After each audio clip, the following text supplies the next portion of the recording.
Good morning, back on the campaign water. Welcome back to Big Girl Hunters. God knows what session it is now, maybe 13 or something. We're here to do a couple of nights, two, possibly three. So quite an exciting one because I'm doing a couple of nights with my mate Dave, who you would have seen me fishing in the summer with. He's been on a couple of videos and it's nice to get together. We haven't fished with each other for months. So he got here. What time did you get down here? 3 o'clock. Do you want to come down? Do you want to come sit down? Yeah, got here at 3 o'clock. Slowly set up, because not much is happening. And then really just wait and see. Had the bream at 8 o'clock, then which was a mess, took all 3 rods out. Took all my rods out? Yeah, took your rods out. Try and nick my fish again, but apart from that, it's been slow really, ain't it? The fish are jumping out there. Yeah, but we just can't seem to get amongst them. They're sort of, I don't know if you would have seen me talk about this swim before. These swims are quite popular swims, and it has this rope at about 120 yards out, and the fish are always behind this rope. So you've got people that are trying to get close to the rope. I had mine quite tight to the rope. It was just a case, and I got here in the dark, and it was raining, and I sat up in the dark, and like I said, I crossed Dave because I couldn't really see well. I sort of misjudged the markers. To be honest, I think I was aiming for the other light. Yeah, I think he was just trying to nick my fish again, mate. To be honest. Rather than that one, I was looking at that one. So easily done, isn't it? Yeah, because of the way the swims are, it's easy to cross each other. And yeah, that was it really. So when he had his bream, it crossed two of mine. And they actually got snagged up in this bottom margin, so I had to cut them and get them all out. So getting them all out in the dark is not good anyway. So a bit of a nightmare. Just in my brolly, woke up all cold and wet and you name it, but got a couple of nights ahead of us, or ahead of me anyway. And I'll see what happens. What day?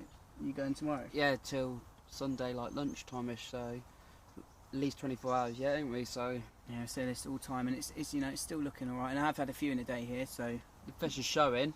We'll see what happens. Right guys, quick update. Only a few hours since I last spoke to you, and the rod's ripped off, bent into it. It's about 110, 120 yards out, and the fish is just ripped off, and it's got snagged on something. I don't know what's going on, so I've basically slackened off, but the bailiff is going to come out in the boat, and I felt like the fish is still on, the line is tight, so I've just slackened off, opened the bail arm and just seen what's happened, and I'm hoping that the fish might still be on, but you don't know, the bailiff's coming out in the boat, so I'll hopefully get some of that on footage and we'll see what happens. I'll give you an update. Right, quick update. So sadly they did get out in the boat. I couldn't do any filming because I had to hold the rod, and basically the fish had teared right off to the back. I don't know, maybe 160, 170 yards out. I'll show you it. I don't know how, because basically it snagged me. I don't know if you can see right at the back. It was right at that back. Let's have a look. That tree there. So they rode out and managed to get the rig. So I didn't lose any line or any. The rig was, I think they cut near the hook. So yeah, that was that. So if I show you, this is it's almost 4 o'clock now, so this is the rig that's gonna go out on the. You would have seen me tying this before. I call it the Bilgam rig. It's like on a braided D. Shrink tube. That. And there's the bait. A little mini snowman. And that's gonna put 2 out, and that's at about 110 yards. With a few spoms over the top, a few boilies. And I'm gonna stick one on the chod, seeing as the pop-up went off today, so it was a bit of a random catch, random run, but yeah, we'll see what happens.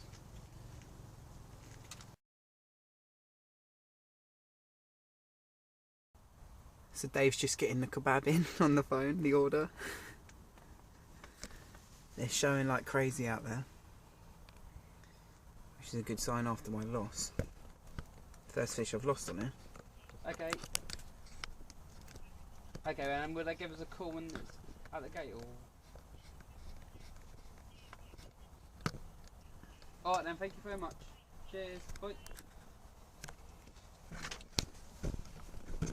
You still video recording? Yeah. Tell us what you're having. Large doner kebab with cheesy chips. And what am I having? Large doner kebab with chips. Drown our summers. It's looking quite nice out there. Yeah, it's looking good. They're showing. Look at that over there, look, behind my boy, look. Yeah.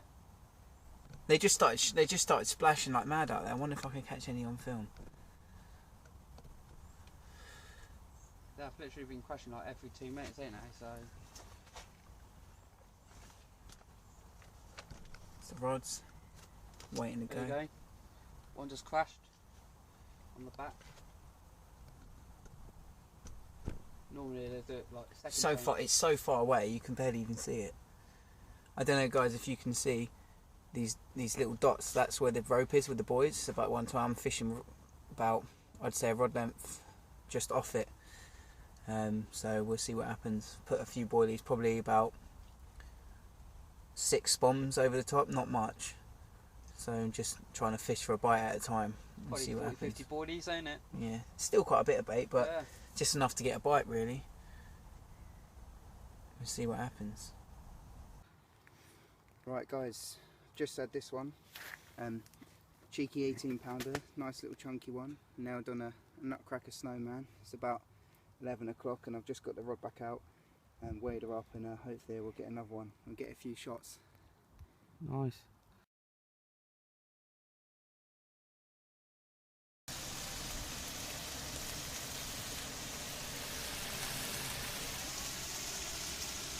Just throwing up the bacon.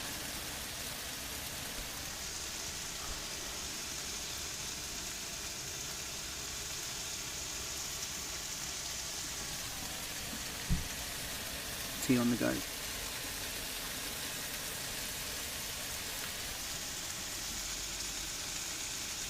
Right, guys, so a quick update. What is the time now? It is 12:15 Sunday morning. I was thinking of doing another night, but I'm not going to go this afternoon.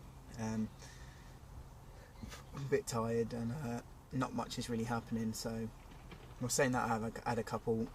You would have seen, had that 18 that I got some night footage of and a few pictures at about 10:30, 11, and then I had a comment at about 2 o'clock at a double small fish, I've had the smallest fish out of it the last couple of sessions. It's gutting, man, not to get amongst some of the bigger ones, but I was sort of doing well with the bigger fish, and then had a couple. But that's the way it goes, I suppose.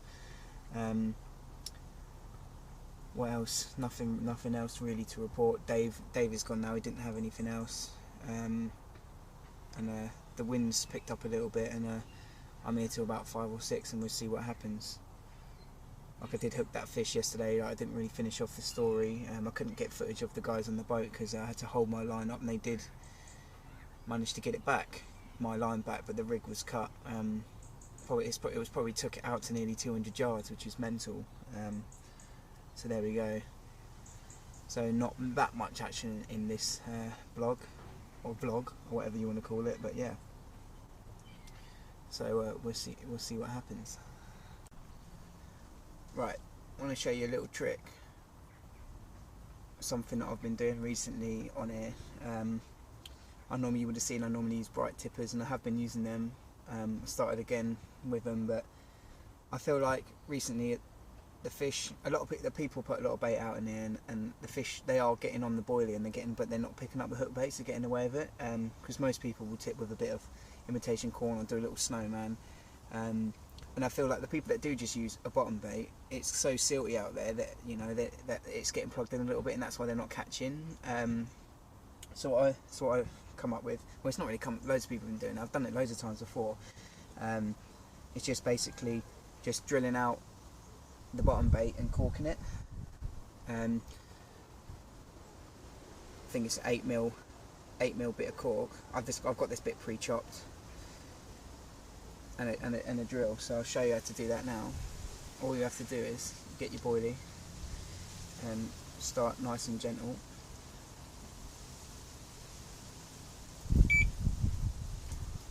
loop on the left hand. As you can see, you just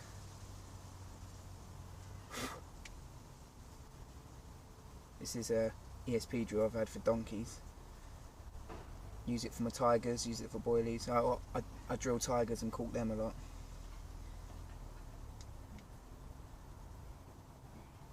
So you want to, I'd say 3/4 down. And then what you want to do, I'll show I've got that bit chopped, but got your cork, pop it in there, be gentle not to crack the boilie. See that? In there, and then you chop it.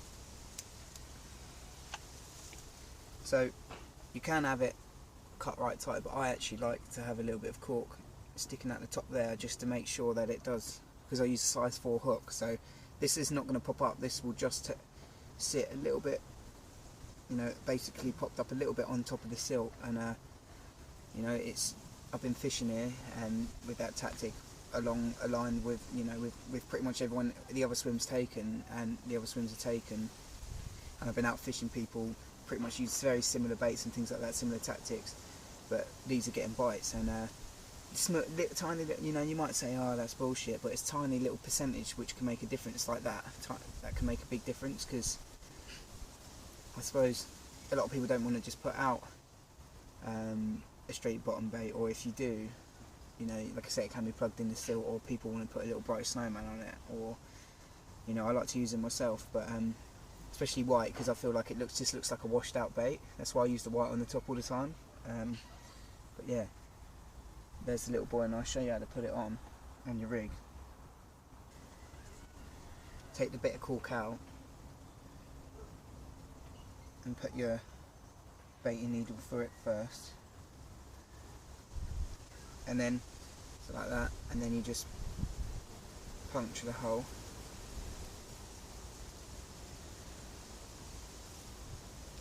See that? A little pot of plastic and cork and foam and the rest of it.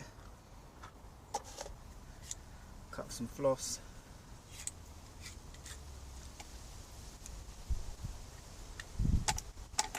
Same as how I put most of my baits on, you would have seen this loads of times.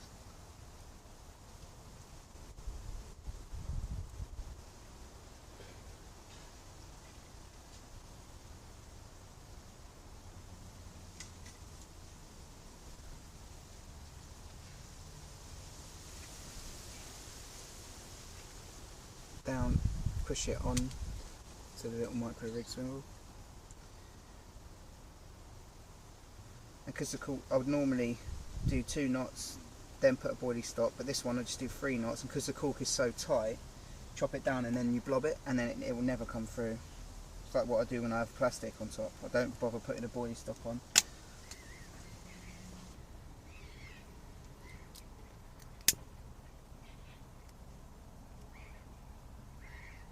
In, and then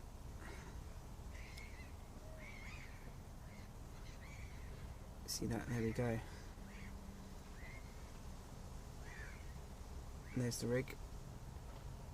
You can use this on, you would have seen this, the Bilgram, like blowback snowman sort of spinning, the one that completely spins around. You sort of see me using this quite a lot. And also the fluorocarbon rigs that I use a lot, so you could use that on either of the rig, plug it with tiger nuts. But yeah, that's what's been doing the bites. And last night you would have seen I put out 2 with the snowman with the white, and there was fish started showing over me at about 9 o'clock. Could hear them smashing out because it was pitch black by then, obviously, and I wasn't getting a bite, so I reeled one in, changed it to this, and then say half an hour later it roared off, so it worked. So there we go, you know, little things like that. When most people put your spawn out or boilie slick out and sit there and wait in it, you know, if it's showing over you and you're not getting a bite, you've got to do something about it.